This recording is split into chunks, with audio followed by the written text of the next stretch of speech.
called the philosophy of the poor. And here it is.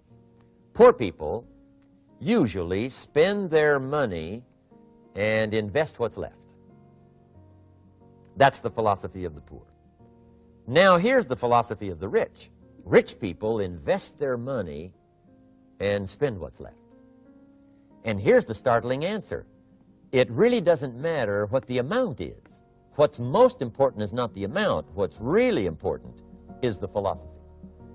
So I would ask you to adopt this philosophy of spending after you have invested. Invest first, then spend. And I've got a little formula that I'm going to share with you. Now, what should a child do with a dollar? I mean, there's a lot of debate going on, I'm sure, across the country on what a child should do with a dollar. Here's one opinion. It's only a child and it's only a dollar. What difference does it make? Well, in my opinion, it makes all the difference in the world. A person's economic future starts with a child with a dollar. Somebody says, oh, no, you're only young once. Let him spend it all. Well, when would you hope that would stop? Somebody says, well, wait till he's 50 and broke like me, and, and then he'll learn. Well, no, we don't want to wait that long. If I would have known earlier than age 25, I would have changed. In high school, if they would have had classes called Wealth 1, Wealth 2, I'd have taken both classes. I would not have waited until age 25. So, the earlier the better. So, what should a child do with a dollar? Here's the simple premise to begin with. Don't spend it all. And if a child wants to spend the whole dollar, you got to say, hey, don't spend it all. Don't spend it all. They'll say, why not? It's my dollar. I earned it. You say, I know you earned it, but don't spend it all. They'll still say, why not? Say, let me show you why not. So you put them in your car, take them to the other side of town, and show them where people live that spend the whole dollar. You just drive them around. Kids learn best by visual. Just drive around and say, would you like to live here? Kid says, no.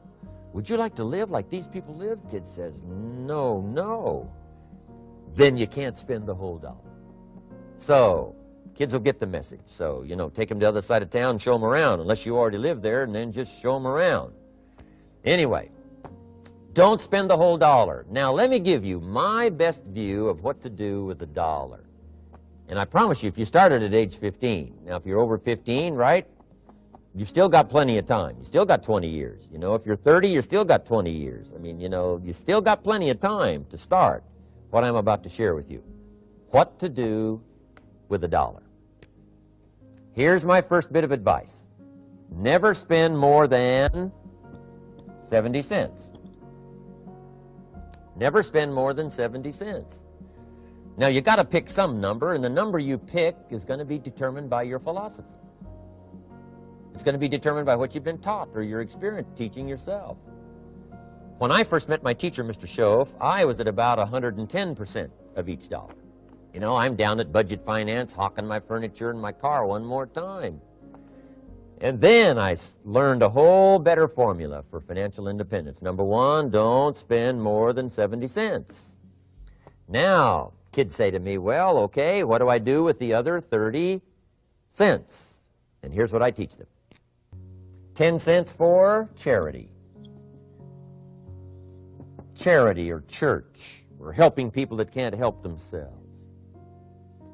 10 cents to support worthy projects. Projects that you feel good about. 10 cents out of every dollar. It's called being generous with part of what you've taken out of society. Now, in my opinion, nothing teaches us character better than generosity. No class, no teacher, no book teaches character better than generosity. And the best time to start is when the amounts are small. And I know if kids learn these lessons well, they'll give a dime out of a dollar, help people that can't help themselves, support worthy projects. Or if you belong to a church, they teach tithe, piece of. That's very important. Now, because when the amounts get larger, sometimes it's a little more difficult. Giving 100,000 out of a million, someone says, oh, if I had a million, I'd give 100,000. I'm not sure. That's a lot of money. So the time to start is when the amounts are small. 10 cents out of the dollar. Okay, next 10 cents I call active capital. Active capital means do something to make a profit. active capital. Set aside a portion of your income. Wages are okay, but I'm telling you, wages will make you a living. Profits will make you a fortune. So set aside part of your income as capital, called active capital. Any kind of project you can possibly think of, you can possibly come up with. I'm going to write a new book, I think, for kids. I think the title is going to be, Of Course Kids Should Pay Taxes. It's kind of an interesting title. In California, kids do pay taxes. When a child walks into 7-Eleven, buys something that costs $1, the proprietor says, give me 7 more pennies. And the child says, hey, what's these 7 pennies for? And the proprietor says, that's the taxes. Kid says, well, hey, I'm only 8 years old. Proprietor says, congratulations, you're my youngest taxpayer. Give me the money. So in California, where I live, kids do pay taxes. Big question is, should they? And my book will answer that question. Of course, kids should pay taxes. Nothing is for free. If you want to ride your bicycle on the sidewalk instead of in the mud, you got to pay the 7 pennies. Nothing is free, so we all have to pay. So, 10 cents out of your living, out of the money you earn, set aside for capital. Capital to try your best to show a profit. And in my book, it's going to be all kinds of ways kids can make money, right? 2 bicycles, one to ride and one to rent. I mean, you know, it doesn't take long to figure out some enterprise that'll start making a profit. Then you must jot this down if you're taking notes. Profits are better than wages. 1, you can't usually start wages until you're about 16, 15, 16, but you can make a profit long before you're eligible to start earning wages. And then there's no limit to profits, and they can double and triple and quadruple. You know, there's no limit. It's incredible how fast profits can grow. So profits are better than wages. Wages make you a living, profits make you a fortune. Now, the third 10 cents is vitally important. I call it passive capital. Capital you let somebody else use. A financial institution, stocks and bonds, mutual funds, whatever. Let someone else use it, you furnish the money, they use it to make a profit, but they pay you for the use of it, called interest. And here's one of the things that'll make you financially independent fairly quickly, and that's called compound interest. And this is how you get it. Letting someone else use a portion of your money, your substance. They show the profit, they pay you interest. And this passive capital, I'm telling you, over a sustained period of time, if you'll develop this little 10, 10, 10, and 70, especially starting at age 15, I'm telling you, by the time you're 35, you will be financially independent. You'll have the ability to live from the income of your own resources. And then one more point on passive capital. There's a Bible philosophy. I'm an amateur on the Bible. But there's a Bible philosophy that teaches the borrower is servant to the lender. And if you want to be in a powerful position as you grow older, finally when you become mature, maybe have your own business, things have worked out for you for the future, the position you always want to be in is the power position, and that's called the lender. The lender is the power position. So if kids learn early enough, and then you ask them what they'd like to be when they grow up, I'm telling you, once they understand, they'll say, well, one of the things I want to be is one of those lenders. That's the power position, not the spender. No, you'll be pitied the rest of your life if you just become a spender. You got to become a lender. And I think this is one of the formulas to follow. 10 cents out of every dollar. Let someone else use it. Be the lender, power position. Then try to show a profit. Can't we teach our children how to take $1, search the neighborhood, find a broken wagon, pay $1 for it, bring it home, you know, clean it up, sand it until it's clean, paint it red till it shines, straighten out the wheels till they're true, take it back to the neighborhood, sell it for $5? Anybody can do that. Now, does the child deserve $4 profit? And the answer is yes. Society now has a mended wagon. And that's what America's all about. Finding something, touching it, making it better, making a profit, taking part of your resources, helping people who can't help themselves. Let someone else use it to make a profit. Some projects require more capital than one person has. Exciting. And then let them pay you for the use of it. America's had this philosophy now all these years. Communism has taught all these years capital belongs in the hands of the state, not in the hands of the people. We've been teaching all these years capital belongs in the hands of the people. not in the hands of the state. And we turned out to be right. Capital in the hands of the kids, capital in the hands of the people. Enterprises that make a profit, enterprises that grow. It's the hope of our future. So that little simple formula, I hope, will help you. Now, one more key on financial independence, and that is attitude. Attitude. Here's number one. I used to say, I hate to pay my bills. My teacher straightened me out on that. He said, let's see, Mr. Rohn, what you hate to do is pay $100 on an account and reduce your liabilities and increase your assets. I said, well, no, not if you look at it that way. He said, well, it all depends on how you look at it. So wouldn't you love to pay your bills, reduce your liabilities, increase your assets? You got to have that kind of attitude. I found out the same attitude about taxes. I used to say, I hate to pay my taxes. And Mr. Shove said, well, that's one way to live.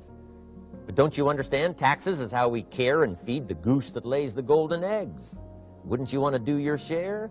Someone says, yes, but the goose eats too much. Probably true. But hey, we all eat too much. We all need to go on a diet. Better a fat goose than no goose. So I finally became a happy taxpayer. Now, I think taxes are too high, so I'm working to get taxes lowered for our economic future. But then whatever they turn out to be, I gladly pay and do my part, because that's what makes the whole system run, each of us doing our part. Now, I want these three subjects to be valuable for you. I want them to have meaning for you. I want you someday to be financially independent. I want you to have the personal development so that you feel good about yourself. If I had a chance to meet you someday, I'd like to have you show me the list of goals that you got started and say, Mr. Rohn, here's some I've already checked off. Here's the books I'm reading. Here's what's happened. I'm developing the skills. I'm better this year than I was last year. I've got more self-confidence. My skills are developing. That's what I want for you, and that's why I took the time to come and share in this video message with you. I do seminars all around the world, but this is one way that I can reach out and touch you in case you can't come to my seminars, wherever I am. Maybe this video will reach you somewhere, and it'll have an impact on your life. And what I'd like to do is later hear about it, a letter, phone call, or to have a chance to meet you in person. And now I'd like to leave you with these 4 questions called questions to ponder. These questions were valuable for me, and I want to make them valuable for you. Here's the first one, why? We all ask why we should work this hard, why take that many classes, why go to school that many years, you know, why take the notes, why read the books, why work that hard, why put yourself through the push-ups and the disciplines, why? Good question, why?